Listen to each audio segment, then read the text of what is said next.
सो है गाइस, इस वीडियो में मैं आपको बताने वाला हूँ बैंकिंग एग्जामिनेशन के लिए आप लोग इंग्लिश को कैसे रेडी कर सकते हैं, कैसे इंग्लिश की प्रिपरेशन कर सकते हैं। जब मैं यहाँ पर बैंकिंग एग्जामिनेशन की बात कर रहा हूँ तो इसका मतलब मैं हर एक एग्ज़ाम की बात कर रहा हूँ जो बैंकिंग और फाइनेंस से रिलेटेड हैं। मतलब एसबीआई पीओ क्लर्क दोनों, IBPS PO clerk, RRB PO clerk, इसके अलावा एलआईसी और जितने भी इंश्योरेंस के एग्जामिनेशन से फाइनेंस वाले, बैंकिंग ए टू जेड सारे ही मैं यहाँ पर सबकी बात कर रहा हूँ कि आप लोग उन सभी एग्ज़ाम्स के लिए इंग्लिश को कैसे प्रिपेयर कर सकते हैं। सबसे पहले तो पीछे सॉक्स टंगे हैं, सो इसको इग्नोर कर दिएगा प्लीज़। आज की इस वीडियो में आपको बताऊंगा कि आप सिर्फ 2 महीने में इंग्लिश को कैसे कम्प्लीटली प्रिपेयर कर सकते हैं। जी हाँ, सिर्फ 2 महीने में। सो अगर हम बात करें एग्जामिनेशन की तो किसी भी बैंकिंग एग्जामिनेशन में अच्छा खासा वेटेज आता है इंग्लिश का, चाहे वो पीओ हो या क्लर्क हो। सबका ही 30 से 40 नंबर के बीच में रहता है, 35 से 40 नंबर का इंग्लिश का पार्ट होता है 100 में से। इसका मतलब साफ है कि अगर आपका इंग्लिश, आप सोचें कि सिर्फ मैथ और यानी क्वांट और रीजनिंग के दम पर एग्ज़ाम नहीं निकल सकता, इंग्लिश वहाँ पर आपको पढ़ना कंपलसरी होगा। ठीक है। सो आपको क्या चीज़ें नहीं करनी है। जब मैंने स्टार्ट किया तो मुझे बस इतना ही आता था इंग्लिश वगैरह, मतलब आई वॉज लाइक ठीक है, बस रीडिंग कर लेता था, वो भी ठीक ठाक, बहुत ही स्पीड में नहीं। क्योंकि जैसा आपको पता होगा कि बैंकिंग एग्जामिनेशन में बहुत ही स्पीड में रीडिंग करनी पड़ती है, और मेरा ऐसा बिल्कुल नहीं था कि मैं मतलब लाइक बहुत स्पीड में रीडिंग कर सकूँ, ऐसा मेरा नहीं था। मुझे बहुत टाइम लगता था, क्योंकि बहुत वही होता ना कि जब हम स्कूल में पढ़ते हैं तो रीडिंग हमें करवाई जाती है क्लास में, लेकिन जैसे ही हम आगे बड़े होते हैं फिर हमें रीडिंग कौन ही करवाता है ना, तो वो आदत चली जाती है, फिर प्रैक्टिस चली जाती है। एंड बैंकिंग एग्जामिनेशन की टफ होती है इंग्लिश वो कैब, उसकी वजह से क्या होता है कि हम रीडिंग जल्दी कर भी नहीं पाते हैं ना। तो आपको टेंशन लेने की बिल्कुल ज़रूरत नहीं है।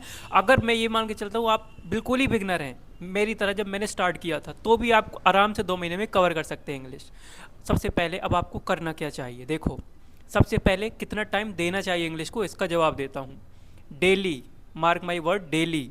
हाँ, अगर किसी दिन बहुत ही ज़्यादा इंपॉर्टेंट काम पड़ जाए, महीने में 2 दिन इतना छूट दे सकता हूँ, 15 दिन में 1 दिन। इसके अलावा कोई छुट्टी नहीं। आपको डेली 2 घंटा, ज़्यादा नहीं मांगूंगा मैं, मिनिमम 2 घंटा आपको इंग्लिश को देना होगा।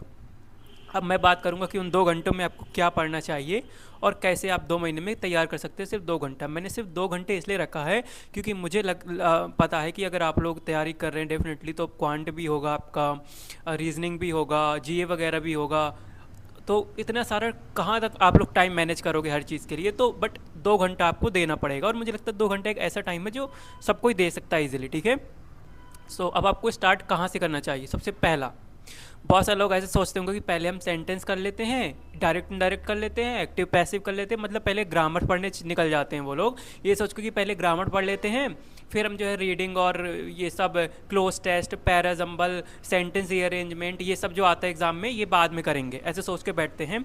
ये गलती मत करना, क्योंकि अगर इसको करने बैठोगे तो आपको सिर्फ टाइम वेस्ट होगा, हाथ कुछ नहीं आने वाला। ठीक है। सबसे पहले दिन से, जब से आपने डिसाइड कर लिया कि कल से मैं इंग्लिश कर रहा हूँ, और अगर आप ये नहीं कर रहे हैं तो करना स्टार्ट कर दो, वो है दैट इज़ क्या, आपको रीडिंग करना स्टार्ट करना है। अब के पास 2 ऑप्शन हैं, मैं ये भी बताऊंगा आप 2 में से किसको चूज़ करें। पहला ये है कि आपके घर में अगर हिंदू न्यूज़पेपर आता है तो उसकी इंग्लिश काफ़ी बहुत टफ होती है, तो उसको पढ़ सकते हैं अगर आपको पढ़ना पसंद है न्यूज़पेपर्स तो। लेकिन ज़्यादातर केसेस में मैं दूसरा वाला सजेशन देना चाहूँगा, वो ये है कि बहुत सारे टीचर्स यूट्यूब पर फ्री ऑफ कॉस्ट आपको इंग्लिश ऑडिटोरियल करवाते हैं। निमिषा मैम भी करवाती हैं, और भी बहुत सारे टीचर्स आपको करवाते हुए मिल जाएंगे। अड्डा वाले भी करवाते हैं, बहुत सारे टीचर्स आपको करवाते हुए मिल जाएंगे, अन अकेडमी वाले भी करवाते हैं, बहुत सारे टीचर्स आपको मिल जाएंगे। इससे आपको कोई फ़र्क नहीं पड़ता आप कौन सी टीचर से पढ़ रहे हो, किससे नहीं पढ़ रहे हो, क्योंकि वो जो न्यूज़ कवर करते हैं एडिटोरियल में, वो न्यूज़पेपर में से ही लाते हैं। तो ऐसा कोई वो नहीं है, 95% तक सेम मिलेगा आपको देखने के लिए, 2-4% इधर उधर का होता है, अदरवाइज सेम। तो आप उन टीचर से पढ़िए जिससे आपको समझ में आए कि ये टीचर अच्छा पढ़ाते हैं। ठीक है। वैसे ज़्यादा लोग तो निमिषा बंसल मैम को फॉलो करते हैं, बट आप जिससे भी समझ में आता है आप उससे पढ़िए। जरूरी नहीं कि लोग उसको फॉलो कर रहे हैं उनको तो आप भी उन्हीं के पीछे लग जाओ, ऐसा कोई ज़रूरी नहीं। आपको जिनसे समझ में आता है आप उनसे करिए। ठीक है। तो 1 घंटे का ये होता है क्लास, आपको डेली वहाँ पर अटेंड होना है। इस क्लास में क्या क्या सिखाया जाता है, पहला है एडिटोरियल यानी कि रीडिंग करवाना, पहले चीज़, क्योंकि जब एग्जाम में लंबा लंबा पैसेज आएगा आपको पढ़ना होता है बहुत कम टाइम में, तो वो आप सीखेंगे। दूसरा वोकैबलरी, क्योंकि जब आप पढ़ रहे हैं उसका मीनिंग पता होना चाहिए, तो वोकैबलरी में भी बहुत सारे लोग गलती करते हैं। वोकैबलरी को रटने बैठ जाते हैं। आपको रटना नहीं है, आप बस डेली सुनते जाओ सुनते जाओ। आप 2 महीने करोगे ना कंटिन्यू, तो आपको वही वही जो वर्ड है ना डेली डेली रिपीट होंगे, हर चौथे पाँचवें दिन रिपीट होते जाएंगे बार बार। तो आपको वहाँ से ऑटोमेटिक आपके ब्रेन में ना वो चला जाएगा। तो उसको रटने की कोशिश करेंगे तो कन्फ्यूज़ होंगे और भूलेंगे, और इतना टाइम कहाँ है आपके पास कि किसी चीज़ को रटने बैठे।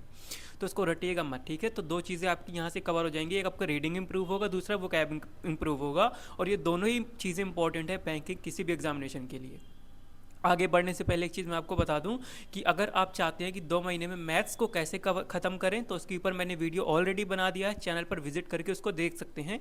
सिर्फ 2 महीने में कंप्लीट क्वांट को कैसे कर सकते हैं, और साथ ही रीजनिंग के बारे में भी बता चुका हूं कि 2 महीने में कंप्लीट रीजनिंग कैसे ख़त्म कर सकते हैं, ठीक है। तो उस दोनों भी वीडियो आपके लिए बहुत इंपॉर्टेंट है, उनको ज़रूर देख लीजिएगा।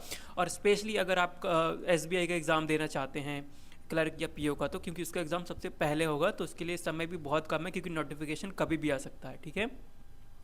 तो आप ये चीज़ ज़रूर कर लीजिएगा, ठीक है। और अब बात करते हैं, ये चीज़ें तो हो गई इंग्लिश में, चलो अब आगे बढ़ते हैं। जब आप ये दोनों चीज़ें कर लेना स्टार्ट कर दें, आपको ये सिर्फ 1 घंटे का होता है, ठीक है। अब आपको ऐसा नहीं कि लाइक ये स्टार्ट किया और बाकी आप सोचो कि पहले इनमें प्रो बन जाए उसके बाद अगली चीज़ स्टार्ट करें, नहीं। आपको 2 महीने में अगर कंप्लीट करना है, तो जिस दिन से आप रीडिंग वोकैब हिंदू एडिटोरियल देखना स्टार्ट कर दे यूट्यूब पर, उसी दिन से आपको ग्रामर को 1 घंटा डेली देना है। 1 घंटा इसको एडिटोरियल को दिया आपने, 1 घंटा ग्रामर को, 2 घंटा हो गए। ग्रामर में क्या पढ़ना है, चलिए इसके बारे में बात कर लेते हैं। क्या चीज़ें नहीं पढ़नी है, sentence, direct indirect, active passive, ये सब आपको नहीं पढ़ना है, ठीक है। अब आपको क्या पढ़ना है, तो सबसे पहले जो आपको पढ़ना है दैट इज़ ग्रामर के रूल्स। देखो ये आता तो 5-6 नंबर का है, लेकिन टाइम बहुत ज़्यादा कंज्यूमिंग होता है। तो आप सेंटेंस करेक्शन पर ध्यान दीजिए। मतलब आप क्लासेस देख सकते हैं, ऐसी बहुत सारी वीडियोस हैं। 120 रूल बाय निमिषा मैम का है, वो एक वीडियो है, अच्छा खासा लंबा है, 8-9 घंटे का, उसको देख सकते हैं। उसमें 120 रूल बताए गए हैं ग्रामर के। अगर आप उन सबको फॉलो कर लेते हैं तो आपको ये 5-6 नंबर ग्रामर वाले कंप्लीट हो जाएंगे। और इसमें कोई जल्दबाजी नहीं है, आप पूरे 15 दिन ले सकते हैं इस चीज़ के लिए, और आप आराम से उसको देख सकते हैं। तो आपका ये चीज़ हो गया। उसके बाद अब बात करते हैं पैराजम्बल। तो पैराजम्बल आप 8-10 दिन इसको ले दे सकते हैं पैराजम्बल को, वो भी यूट्यूब से फ्री ऑफ कॉस्ट आप लोग देख सकते हैं कैसे करते हैं। इसके बाद क्लोज टेस्ट को भी आप लोग 8-10 दिन दे सकते हैं। और इस तरीके से आप जो है लगभग 1 महीने में ये इतना पूरा कवर कर सकते हैं। इसके अलावा बस और आपको कुछ भी नहीं, आप बस इसके अलावा 1 महीने में ये हो जाएगा। फिर 1 महीने बस आपको प्रैक्टिस करनी है। एंड इंग्लिश का एडिटोरियल जैसा मैंने बोला वो आपका डेली चलता ही रहेगा, उसमें तो कोई कॉम्प्रोमाइज़ नहीं है, ठीक है। बस आप प्रैक्टिस पर लग जाइए, क्योंकि ग्रामर जो है सारा प्रैक्टिस का ही खेल है। तो आप जैसे ये चीज़ें कर लें पूरा 1 महीने में कवर, तो अब बाकी का 1 महीने में क्या करेंगे, 1 घंटा रीडिंग को देते ही रहेंगे, बाकी एक घंटा डेली का बचेगा, उसमें आपको सिर्फ प्रैक्टिस करनी है यही जो चीज़ें जो आपने सीखी हैं, जैसे cloze test, parajumble, sentence correction वगैरह, ये सारी चीज़ें, ठीक है। तो इस तरीके से आप ग्रामर को लेके चलिए। देखो ग्रामर में बहुत ज़्यादा ऐसे लाइक बहुत बड़ा सिलेबस नहीं है, सारा खेल प्रैक्टिस का है। तो आपको इस चीज़ को लेकर समझ कर चलना होगा। आप लोग बस प्रैक्टिस करिए, देखिए इस तरीके से अगर आप फॉलो करेंगे तो इजीली आपका हो जाएगा। बहुत ज़्यादा ही कॉन्सेप्ट, बहुत ज़्यादा टॉपिक नहीं है, सारा खेल रीडिंग और वोकैब का ही है। तो ये चीज़ें ध्यान रखिएगा। और जैसा मैंने बोला कि वोकैब को रटने की कोशिश बिल्कुल मत करना, ठीक है। और एक चीज़ आपको बोल दूं कि अगला वीडियो जो मेरा आने वाला है वो बहुत ही इंपॉर्टेंट होने वाला है। उसमें मैं आपके साथ में शेयर करूंगा कि आप लोग कैसे टाइम मैनेजमेंट कर सकते हैं एग्ज़ाम्स के लिए, बैंकिंग एग्ज़ाम्स के लिए, कि कितने घंटे किस सब्जेक्ट को देना चाहिए, क्वांट को, रीजनिंग को, इंग्लिश को, जीए को, कंप्यूटर, हर एक चीज़ का मैं पूरा बैलेंस आपके सामने एक चार्ट रेडी करूँगा, टाइम टेबल बनाऊंगा कि आपको इस सब्जेक्ट को इतने घंटे देना चाहिए, इस सब्जेक्ट को इतने घंटे देना चाहिए, जिससे आप 2 महीने में अप्रॉक्स 2 महीने में सारे सब्जेक्ट A to Z, मतलब पूरी प्रिपरेशन बैंकिंग एग्जामिनेशन के लिए कवर कर सके सिर्फ 2 महीने में। तो अगला वीडियो बहुत ही इंपॉर्टेंट है, उसको मिस मत कीजिएगा, इसलिए सब्सक्राइब कर लीजिएगा चैनल को, और इस वीडियो को लाइक ज़रूर कर दीजिएगा। Thank you so much for watching this video, ठीक है। मिलते हैं अगली वीडियो में।